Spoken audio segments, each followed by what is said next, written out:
January 17, 2436. Sector 6, European District, Bazaar City. HQ, Fletcher here.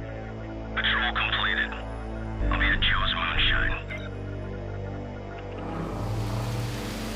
Have someone join me after the shift is over. I don't like to drink alone. Most of the days are like this. I'm a proud soldier of the corporation. Others like me are made by the PR department to be sentinels of the sanctuary, the defenders of Bazaar. Amusingly, I do it for the money. We defend the sanctuary, a network that holds billions of digitalized personalities of human beings. The machines are our enemy. The corporation's eggheads proposed a theory implying the existence of an unsurpassable evolutionary limit of the current AI.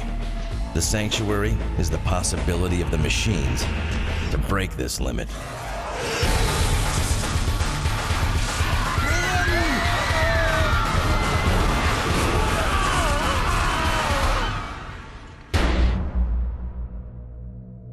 Major, the booze can wait.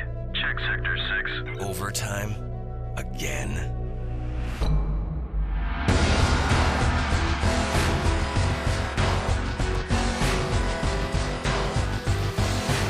HQ. Sector 6, multiple casualties. Send backup. Impossible. He's reading. For fuck's sake, are you blind? At least 7 dead. No visual contact with the enemy. Roger, CLN-16. Incident location, Sector 6, European District. All units, code red. Regroup on CLN-16. CLN-16, conduct an area recon. Just don't go postal, Fletcher.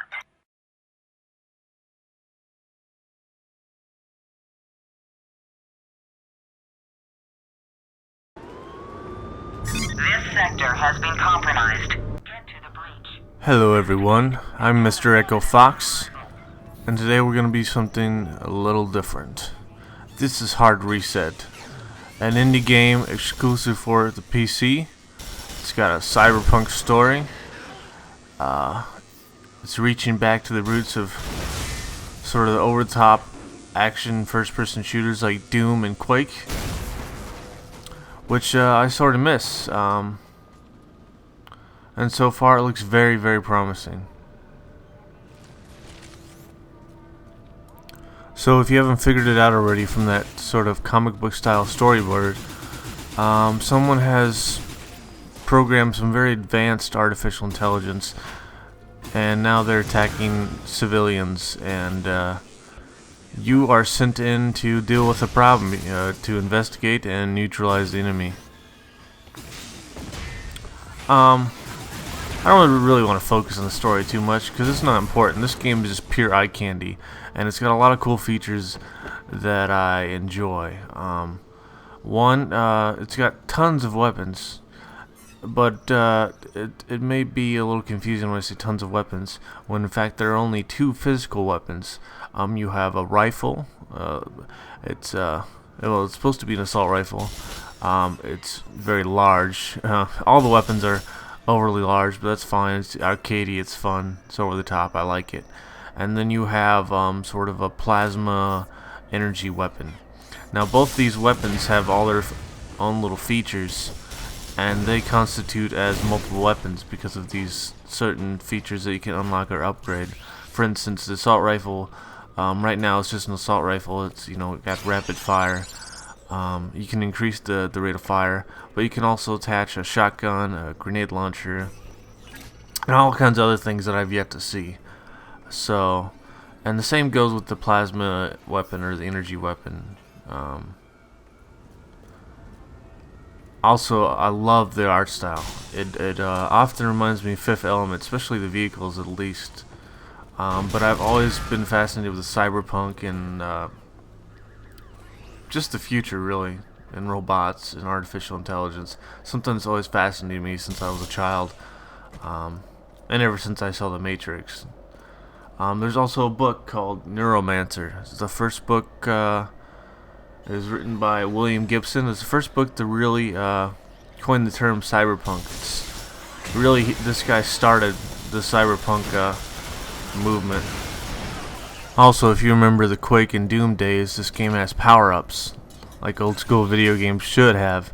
And I guess people think they're evolving and they're being all modern, but some of the new game mechanics that have come up in recent years are sort of boring. They're following some sort of ultra-realistic sort of template, and I guess that makes sense to some extent. They want to immerse you in this world and they want to make you think it's realistic, but even the over-the-top games like Quake and Doom, I was immersed, you know, when I was a kid, because it was just so much fun. It was visceral, it was violent, it was intense. It's just a whole lot of fun, a whole lot of action, and nowadays it's about, you know, cover and stealth and how much ammo you have and crouching and that sort of thing. And don't get me wrong, sometimes it's fun, but sometimes it's good to just let loose and start shooting shit and watching things explode and fly apart, and this game delivers that and much more. It's just very colorful and lively and everything that modern video games aren't these days. And the thing is, it's got a modern twist. I mean, the graphics are amazing, and so far I haven't seen any real problems with any issues with the game. It's very well coded, very well done. So you might be asking yourself, Mr. Echo Fox, are you finally doing a full Let's Play? And the answer is yes. I plan to do a full Let's Play for once in my life. And I just almost blew myself up there. Anyway, this commentary is not going to be, you know, tuned to whatever's happening on screen for the most part. I might just talk about random shit, whatever just strikes my fancy. But hopefully this video is more about just the gameplay and the commentary. But they're two different things. So, sort of like C-Nanner does. I've always thought I've done my own thing, and I'm not in any way form copying him, but I like to use my videos as a sort of a platform to talk about other issues and just anything that interests me.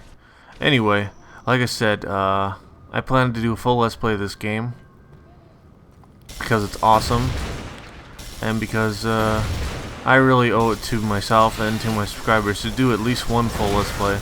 I've started Let's Plays in the past and I've yet to finish any, so. And I think this game is pretty awesome. It looks great. It's a whole lot of fun.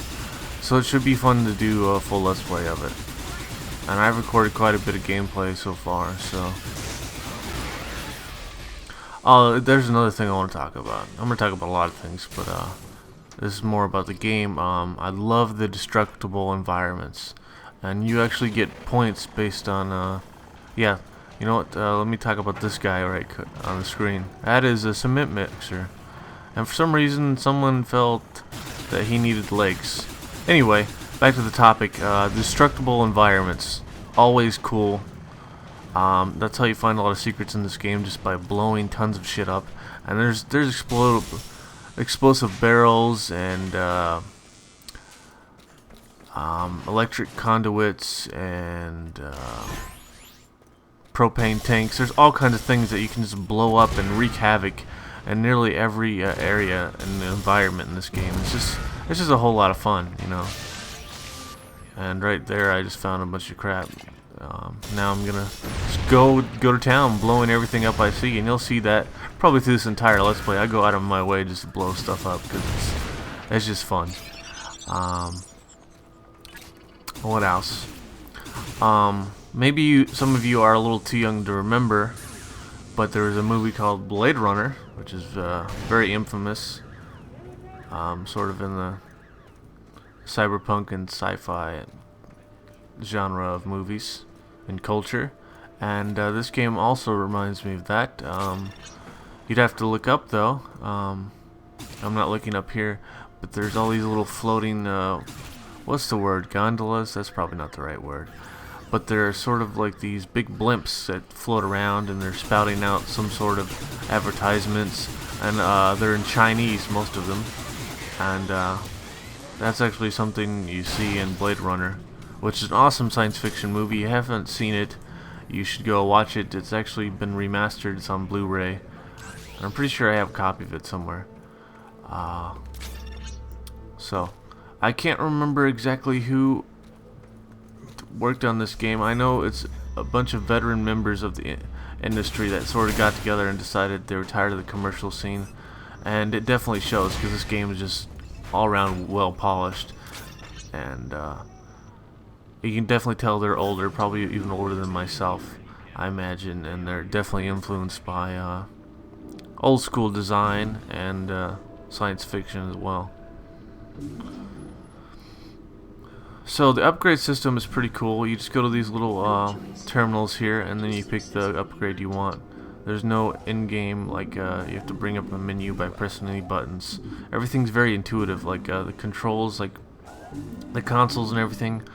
You don't have to press E, you just use the mouse and control them. Like, I'm going to show you here. I'm going to disable this as soon as I stop zooming in. I'm not sure why I'm doing that.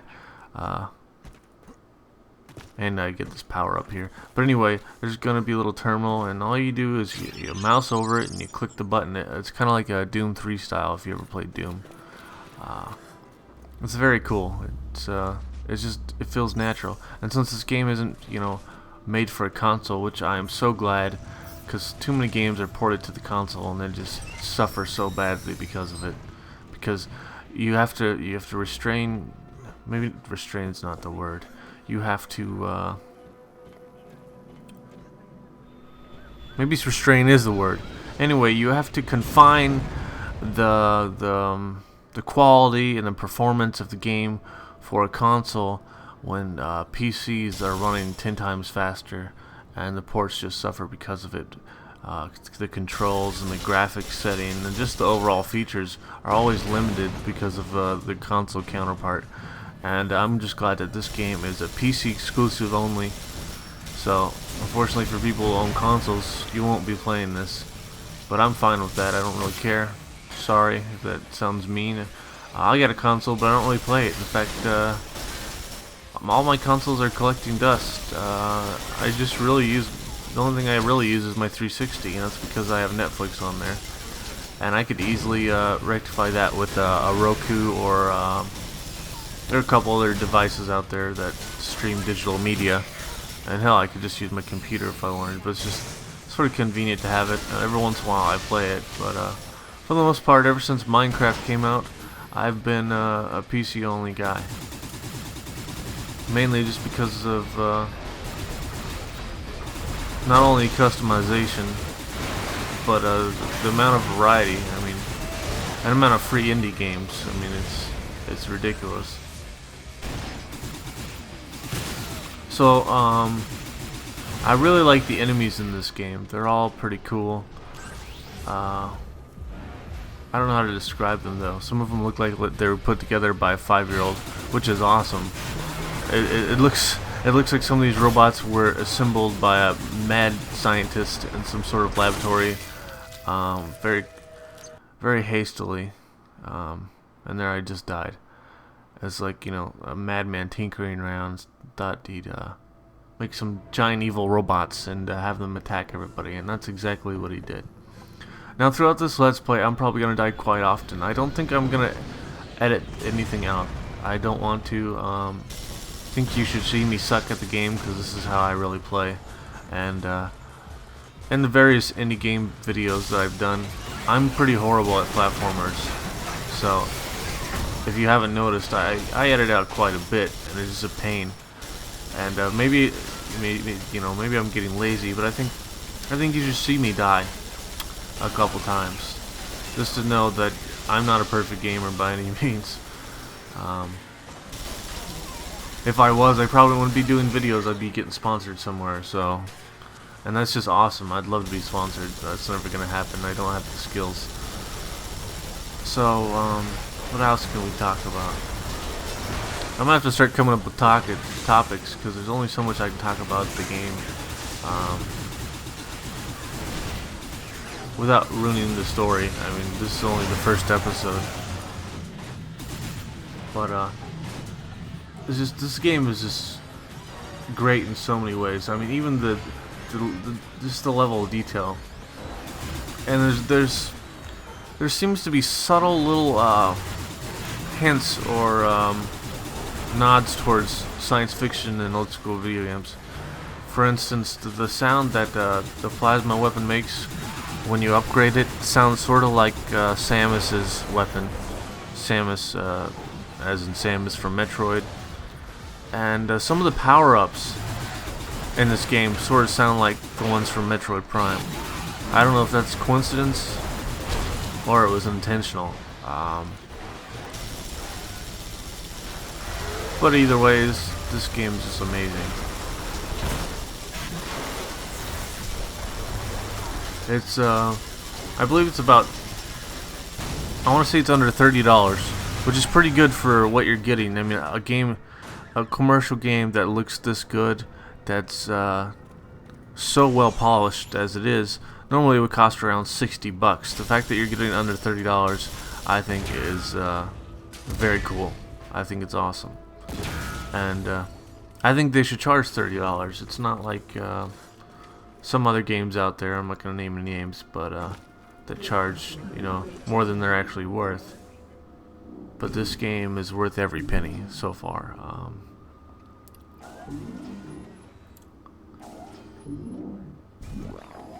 And so now I'm upgrading my weapon here. There's all kinds of different weapons, and each weapon has its own upgrades as well.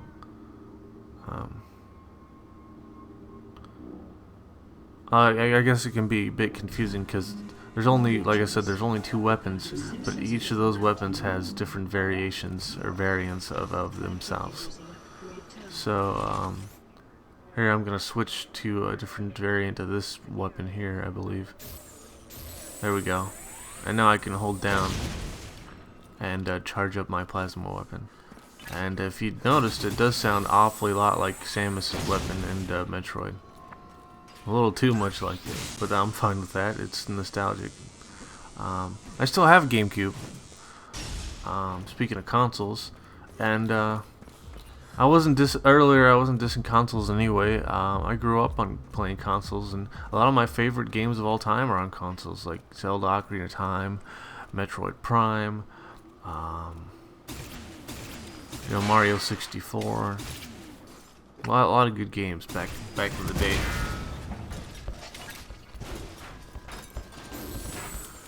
Also, there's a lot of secrets. Some of them are more elaborate, some of them are more subtle, some of them are just like you go into a corner and you find a couple power-ups. But either way, I often don't find them all. Except for I think on this level I find like nearly every other one. But often it's kind of like Doom or Duke Nukem, which are awesome games. The originals, not the new shit. And there's just tons of secrets on each level, and at the end of the level you get like an old school summary of how you did, your total score, how many enemies you killed, how many secrets you found, that sort of thing, which is pretty cool. And also disappointing because I always do pretty bad.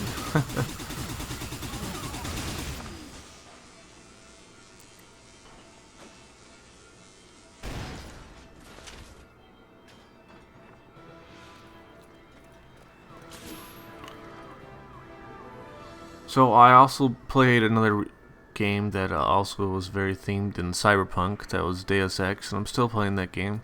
Also another good game, but I guess it's totally unrelated to this. But I just thought I'd bring it up. They're sort of really in the same genre of you know, cyborgs and advanced artificial intelligence, nanotechnology, that sort of thing. Cyberpunk is a really cool subject, in my opinion, and science fiction in general, really.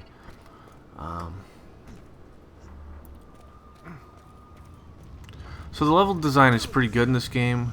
It's a little linear, you know, but so far it doesn't take it away from the gameplay. The gameplay is like over-the-top action. It always keeps you satisfied and always keeps you very focused. Something is feeding our system with false data. Or someone.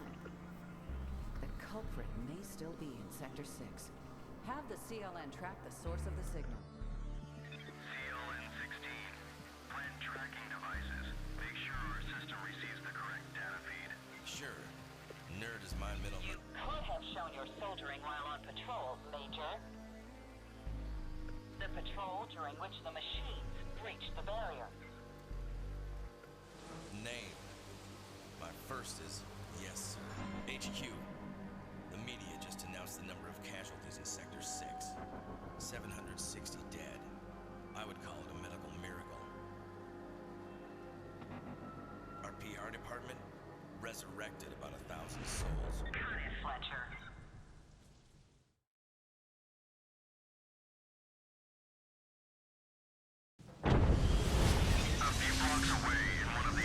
Okay, so we just watched a little pseudo cutscene slash comic book. That's really the style of this game so far. There are no CGI cutscenes, which is kind of refreshing because you see overtop CGI, and then you see the actual gameplay footage, and you're like, okay, what was I seeing there? And it's not misleading in any way. In fact, if anything, it sort of comforting to see these hand-drawn traditional art, and then you go into this vivid and very beautiful cyberpunk world. So I enjoy it. Sort of running out of things to talk about, which is probably going to be the most difficult part about doing this series, is just finding things to talk about. But if you guys have any questions you want to ask me, by all means do it. Although I don't think I'm that popular. I mean, supposedly I have 80 subscribers, but I rarely hear from maybe one person in any video at one given time. So I'm not sure if my 80 subscribers actually exist in real life.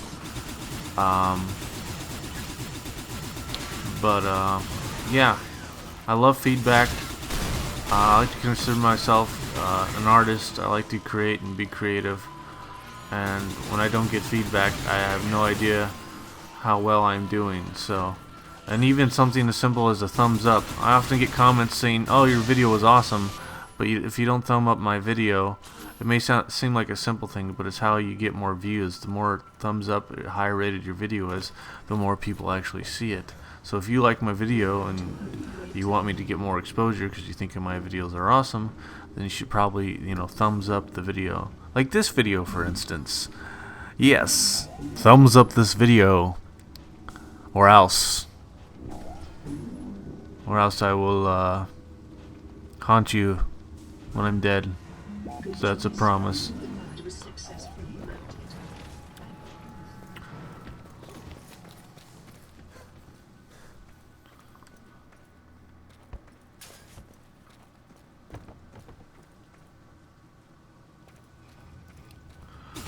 So I'm not sure what game engine this game is running on. Although I should know because I saw it in the credits. I want to say it's some version of the Unreal Engine, which everything seems to run on the Unreal Engine because it's just a really, a very well-rounded gaming engine, or graphics engine.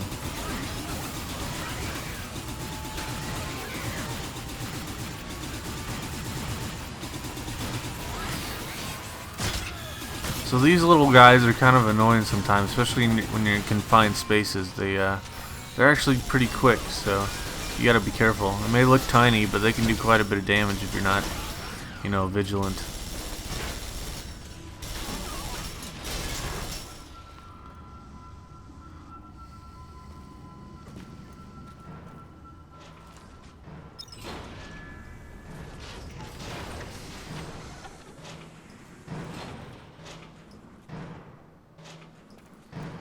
So throughout the game, I've been seeing these chairs that are just randomly rotating by themselves. It's a little creepy.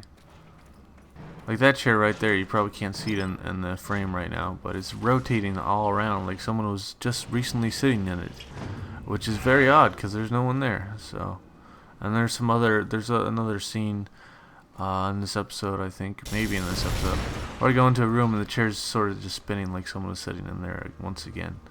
But there was no one there, unless those little robots were sitting in it, but maybe that's a little too much. I don't know.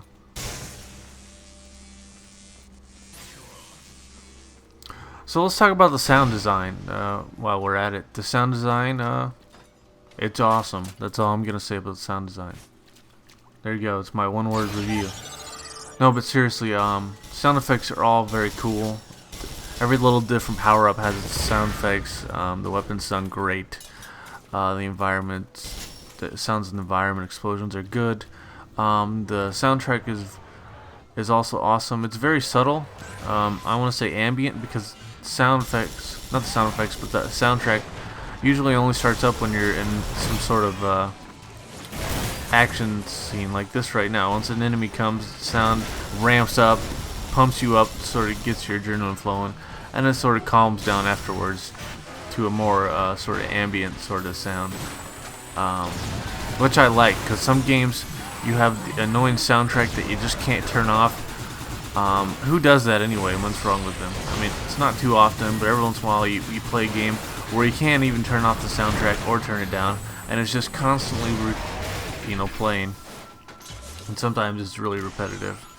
But this soundtrack doesn't take away from anything. It seems just right. Half the time you can barely hear it, but it's very subtle. But when you do hear it, you're like, okay, this is really good. So sound design is amazing. Also, I want to talk about the health and armor. The armor seems to regenerate sometimes, but you can also get power-ups. Your health does not regenerate, but the enemies will often drop these little orbs, these green orbs that restore your health. Ammo. The ammo also regenerates from what I've seen, very slowly, but you can also pick up ammo on the ground as well. So, which is kind of cool because it's sort of themed in the old school ways of thinking, just tons of ammo. I mean, in the new school games, it seems like you're always running out of ammo. It's all about ammo conservation, and while that's a realistic notion, I don't think it has any place in video games. I like lots of ammo. I like to blow shit up and just shoot stuff. I mean, that's what games are about, right? So that's just what I think anyway. So this video is about over. In the background there, you might have missed it. There was a cement mixer, one of those ones we saw earlier. It was running away from these hostile robots. It's kind of funny. Anyway, these guys are charging at me here, and the only thing I don't like about this game is when you take damage, the screen just does what it just did there. It gets red, and I guess that's understandable, but sometimes it can be a bit annoying. And then there's also this weird blur effect while you're running. It's very subtle, and it doesn't bother me too much, but I don't know, I just thought I'd mention it. So, I want to talk about these little guys. Honestly, I don't know the names of all these enemies, but the little ones, they're always running around. Aside from right now where they're trying to attack me and horribly maim me, sometimes you'll see them in the corner of your eye. They're running around in the background of the levels. And I don't know, it's a cool little touch that if you play this game you'll notice. And I think I'm about to die here. But I think this is the end of this episode, so thanks for watching. I'll see you guys later.